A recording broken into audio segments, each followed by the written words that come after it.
project. Yeah, one of the first things is to contact the locate request at gopherstate1call.org. Yeah, what Gopher State One Call does is connect the people digging, yourself and the farm, with the utility companies. They come out and mark once we let them know that you want to dig. There's thousands and thousands of miles of underground utilities, and you may think you know where they are, but having a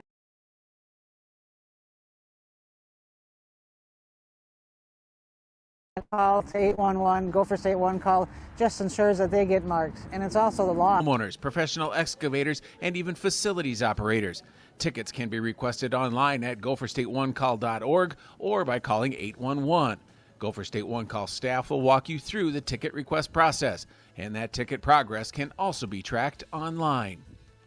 Oh, you go on gopherstate1call.org and look up your ticket under search and status, and you can find out who's responded to your ticket. Once you call 811, contact Gopher State One Call, it's 48 hours before you have a valid ticket, and that's not including the weekends and holidays. So please wait the 48 hours before you dig. Oh, the ticket, once it's valid, is good for 14 calendar days. If you need more time, call us at Gopher State One Call 811, and we can do an update and extend that ticket for another 14 days.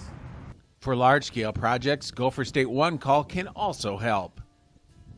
We recommend that if you have a project that's going to last more than a month, more than a couple months, to submit a meet ticket and meet with all the utilities and plan out when you need locates. Contacting Gopher State One Call before any digging project is the law, but it's also a very simple process. It's very easy. Call us at 811. We're happy to help you. If you have any trouble putting a ticket in online, call us again and we'll help you walk through that for you. Yeah, by calling Gopher State One Call, the utilities get marked by either paint or flags, and so the excavators know where to dig and where to dig safely, so that you don't get into any hazardous conditions or a gas line explosion and cause property damage or, in the worst case, deaths. For digging or excavating projects large or small, they should all begin with a call to 811 or go online to gopherstate1call.org. So that was a brief introduction to the one call process.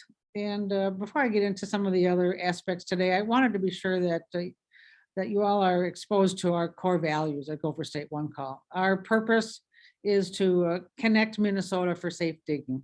And we're driven by safety. We want to be a leader in the industry with technology. We want to be trustworthy, and so that you can trust all of the information that we send out. And also, we're very collaborative. So we're always open to input and suggestions and ideas. So again, our purpose is to connect Minnesota for safe digging. One of the things that I wanted to show was in 2016, we did an assessment of the gas line damages throughout the state of Minnesota. The Minnesota Office of Pipeline Safety is the enforcement body that enforces the one call laws. In 2016, they gave me all the data of the hits of gas lines. And so this is all of those hits throughout the state of Minnesota. And what I wanted to show here was that there's no one reason for damages to underground gas lines. 12% no locate request, 12% the utilities were not marked. Failure to hand dig. Even when you did hand dig, there was damage to the underground utility. And then the excavators failed to support the line, and there was a damage to the line. So again, just a graphic representation here as to where the spread of damages are for gas lines in Minnesota. What I want to call to your attention today is the one call law. What is the facility operator registration process? And once you're registered as a facility operator, what are your responsibilities? And then if there's any time for a few questions and answers. The key area of underground safety is communication. Communication between the excavator, Gopher State One Call to correctly and succinctly explain where the digging is, and then the facility operator to go out and mark the underground utility. The one call law is a Minnesota law, chapter 216D, that describes the excavation notice system that Gopher State is a part of, and we're part of that law. And then there's also a Minnesota Rules, Chapter 7560, and that is the Office of Pipeline Safety Excavation Notice System. So there's two parts of statute and the rules for Minnesota. Sometimes people get confused as to what Gopher State does and what we don't do. So we act as the statewide facility operator notification center for Minnesota. We do a lot of time on educating facility operators and excavators about the state law and how to do digging safer. And we develop and implement processes that allow the communication to be more exact, more specific, and to flow more smoothly between the excavators, Gopher State One Call, and the facility operators. And then we maintain a database of the statewide maps. We have parcel data for the majority of the counties in Minnesota. And then we also maintain a facility operator underground notification areas. Where does each facility operator want to be notified when somebody is digging in that area? But there's many things that Gopher State One Call does not do. We don't go physically locate and mark the underground facilities. This is done by the facility operator or their contract locator.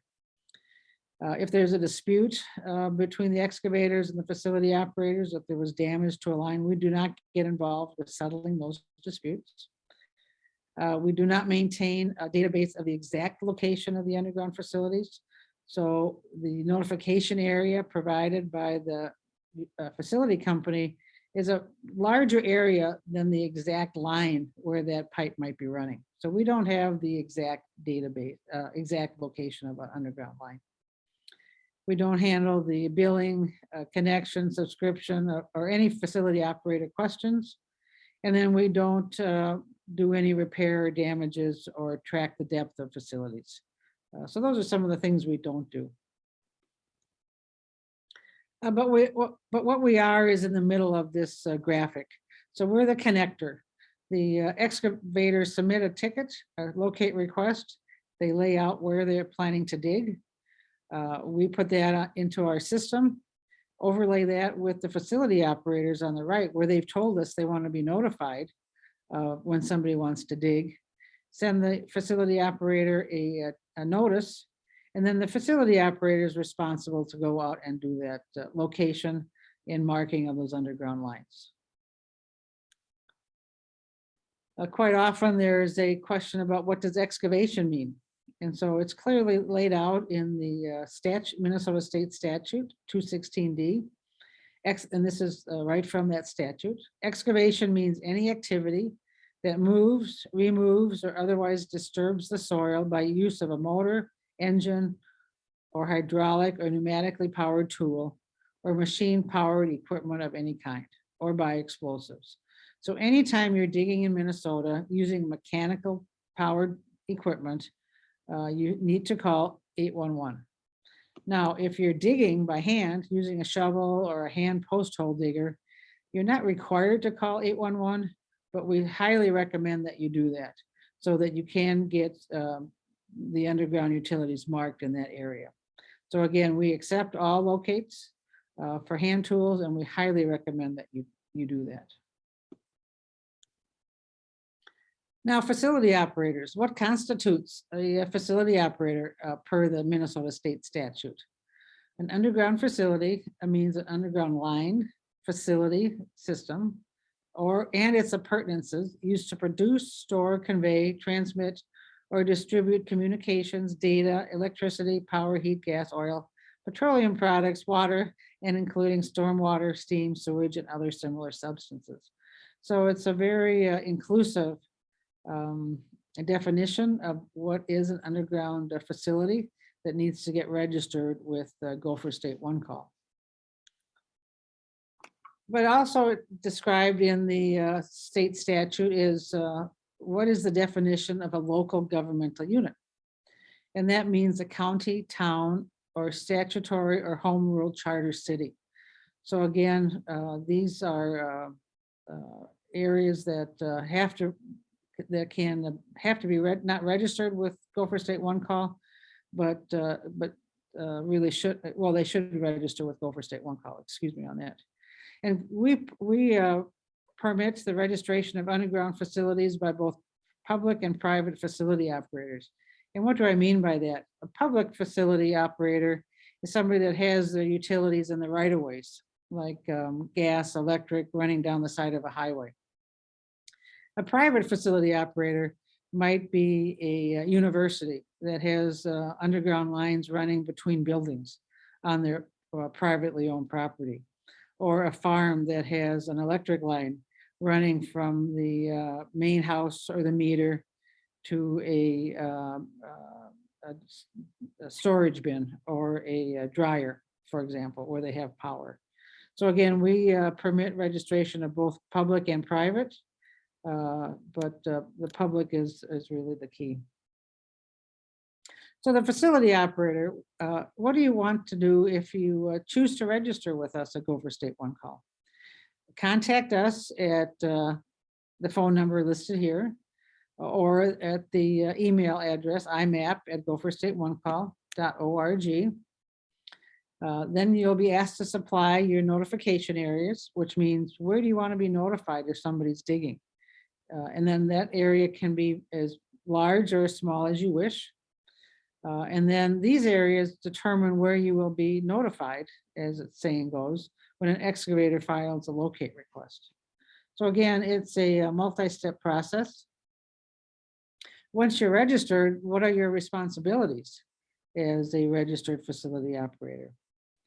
So once you're notified of a ticket, you have to respond appropriately. And there's one type of ticket that is about 90% of the time, and that's a normal routine ticket where somebody's asking to dig, spending the 14 days, up to 14 days to dig. And then you have to respond to that ticket by saying clear or going out and mark. And there are several ways to respond to a ticket. And that's really detailed out in the Gopher State Handbook, which is on our website. So again, you're responsible to go out and respond to that ticket in the appropriate manner so that the excavator can dig once you've responded. Gets a little confusing when you look at the type of tickets in Minnesota under the state statute. Tickets that can be excavated on are called routine tickets. A meat ticket is for a large project that might take more than a month, and that ticket can last up to 6 months. And the locators can meet with an agreed upon schedule, so you don't need to continue to submit tickets every 2 weeks. And then if there's an emergency of personal property or personal damage, a safety situation, you can file an emergency ticket and have people come out and locate your underground utilities right away. Then there's some planning tickets. What if you're doing a new design and want information as to what utilities are in the area?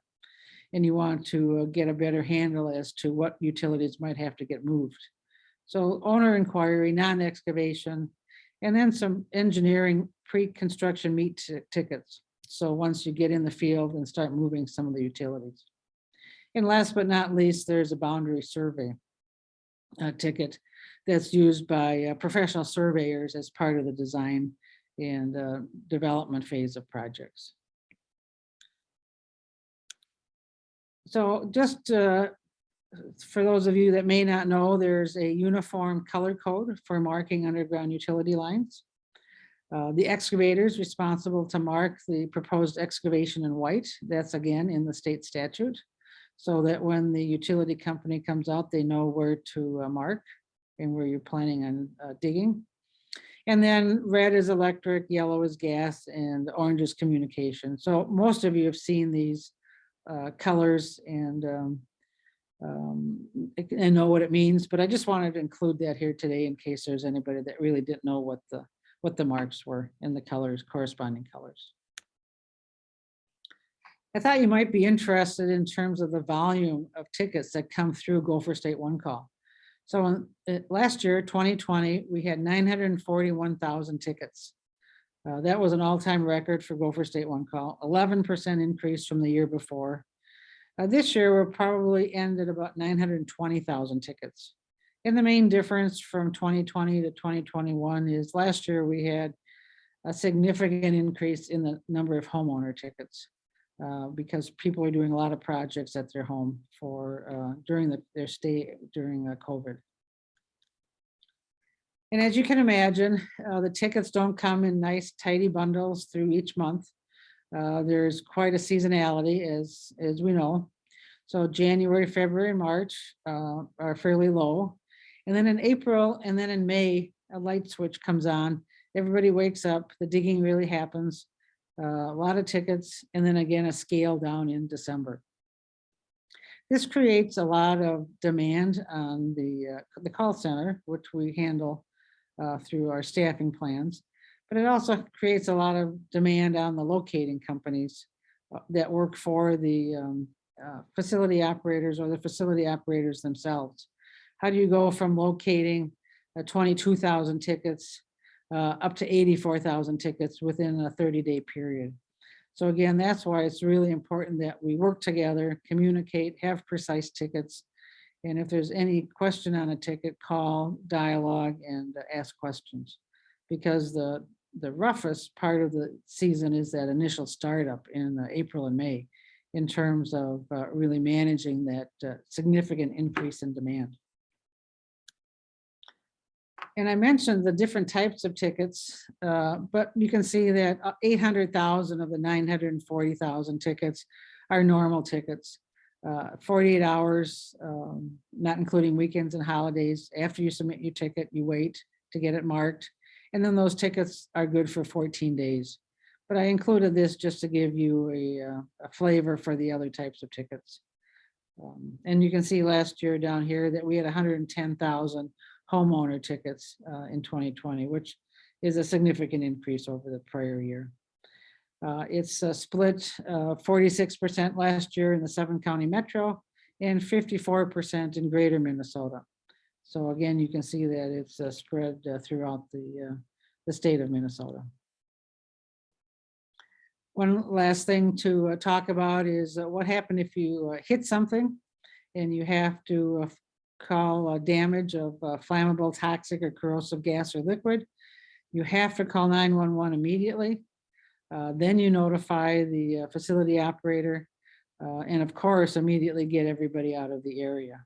But again, it's very important to call 911 and get the appropriate folks on site to manage the emergency situation.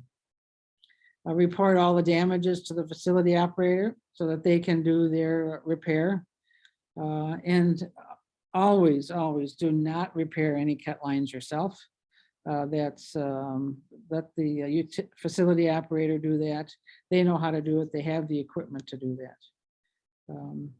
So what I wanted to really relate today was that you can register your lines, your underground facility lines with Gopher State One Call.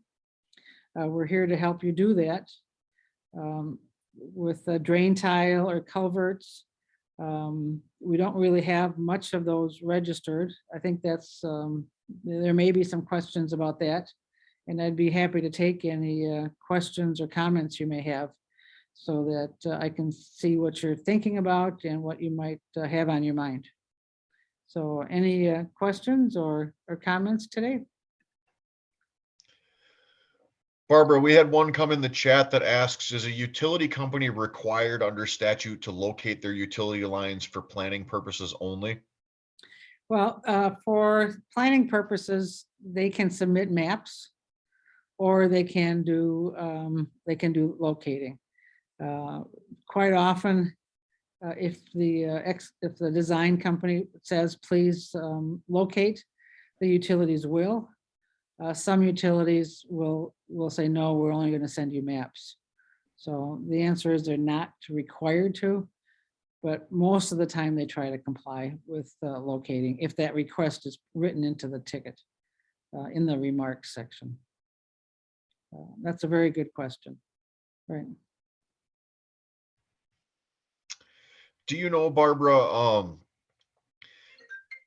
some of the various drainage authorities out there, you know, run pretty small operations with pretty limited staff. Can you help again, just understand the timelines that are expected of a facility who would register with you to get out and make those calls? And I know you touched on it, but I think it'd be helpful just to overview that for folks who maybe have very limited staffing capacity. Yeah, it's a great question. What is the timeline of a ticket? So if I'm an excavator, I'm putting in a dig request that I'm going to dig. We submit that to the facility operator, and the facility operator has 48 hours to go and mark that line, or to submit back and say it's clear. I have no utility in the area that you're digging. That 48 hours does not include weekends or holidays. So if I submit a request on Monday at 8 o'clock and the utility company is notified on Monday at 8 o'clock, they have to mark by Wednesday at 8 o'clock to meet that 48 hours. Any other questions or comments for Barbara on the utilization of Gopher State One Call, both for Drainage Authority projects and for work where you may want to be a facility? Ashley, I see you've got your hand up. Go ahead and unmute and fire Sure. away. Yeah, so as far as you said, when we register, we can mark the areas where we'd want to be notified. Can we throw like a certain buffer on those tile lines? And if it crosses into that buffer area, that's when we'd get notice? Or what kind of area are we looking at? Are we looking at it's large, it ticks that parcel, and it's a 40-acre parcel, that kind of idea of the area? Yeah, so I think the best thing to do would be call the mapping department here at Gopher State One Call, and they would work with you to say, what are you trying to accomplish? If it is a large area, then you would put that as your notification area. You can always add a buffer. For example, gas lines they know where their physical line is, but they make their notification area heavily buffered so that they're made aware of anybody digging within, so many feet of that line. So yes, we'd work with you on setting that up and giving you some ideas as what size buffer you may want to put on that. It's not one size fit all. A communication line, for example, may have a smaller buffer than a high pressure gas line, for example. Just just giving you that frame of reference. Thank you. Yeah, good question. Any other? Oh, go ahead. Just have another question. So if we don't make the 48-hour locate and there is a damage to our tile line, let's go with the tile line, is there, and maybe this is a cold question, is there some legal stake then put back on to the Drainage Authority that maybe isn't there if we aren't participating in Gopher State One Call? I'm not sure I totally understand the question. Help me out a little bit. So I think maybe, Ashley, if I can, the question is, so if they register as a facility and someone submits a ticket that would have triggered them to go out and do the locate, and they don't get it done within the 48-hour period, and let's say that the contractor, whomever, goes out and then excavates the site and damages the tile line in part because they didn't locate it within the 48-hour window. Yeah. Are you aware, does that increase liability for the Drainage Authority then for repair or maintenance costs because they're connected to Gopher State One, or does that not change? Well, that again, we don't get involved with the settling disputes, but if you didn't follow the law and the lawyers got involved between the two sides, you could anticipate where the liability falls. I'm not at liberty to comment on liability, but it would seem to me that the state statute was not followed. And so as you negotiate it and determine a settlement there, you could see where the lawyers might take it. The one call laws are policed or enforced by Minnesota Office of Pipeline Safety. And so if there's a complaint filed to them, you may get a letter from them saying you didn't follow the law, or you may get a fine because you violated the law. So there could be another situation that you'd face as well as the damage, in addition to that damaged line. Thank you. One question, if I may. One Sure. more. I appreciate all the feedback. Obviously, we're pretty interested in our district and seeing if this is a good fit for us. So the locating contractors, is that something that Gopher State On Call can put us in touch with those contractors, or how as a facility operator, is that our responsibility to coordinate with a contractor if we need to for locating? Yeah, it's your responsibility to find a locating company. On our website, we have a list of private locating companies for private lines, those owned by individuals, not in public right of ways. And then we could, with the phone call, we could tell you who are some of the large contract locators in the state of Minnesota for public utilities. So we'd help you with that and can give you some referrals, so to speak. But then you'd have to follow up and make those contracts with them. Awesome, thank you. Yeah, we'd be more than happy to help you understand the process in more detail and what the issues and opportunities might be. Barb, we had one other come in the chat box. Are there other units of government participating in Gopher One? For example, like rural water or other cities or municipalities that participate and then have utilities that are part of tickets? Oh, yes, there's many, the cities, townships, they're all registered with Gopher State One Call. There's, if it's a unit of government, like up in Duluth, there's the DEC, the Entertainment Center, that's a unit of government. They're registered with Gopher State One Call. We did a little bit of research, the legal support that we have at Gopher State One Call, and it's not clear if watershed districts are a unit of government or not, per the per the data that we could find. So you're certainly not in my opinion, the governmental units per our descriptions are factored on townships and cities rather than watershed districts, for example.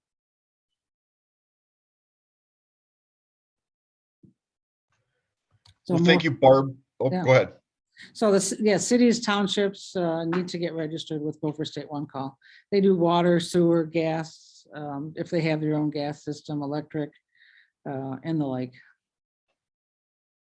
So what I would suggest, if in doubt, and if you have interest, contact me. We'll get a dialogue going and get into the specifics of your situation. I think that would be a good way forward. Well, thank you, Barb, for joining us. We've been kind of anxiously looking forward to hear a little bit about what it takes to get into the Gopher State One side in terms of being a facilitator or part of it, and find out what opportunities there might be for drainage authorities along the way to participate in that. So we really appreciate you taking the time out of your day and your flexibility this afternoon to be with us and share this information. And one thing I'd say is once you become a registered facility operator, it's very hard to get out because you have to physically remove the utilities to be removed from the system. So we would discuss that with you as well. Okay, thank you very much. I appreciate the opportunity today. Thank you again, Barb. Yeah, I'll stop.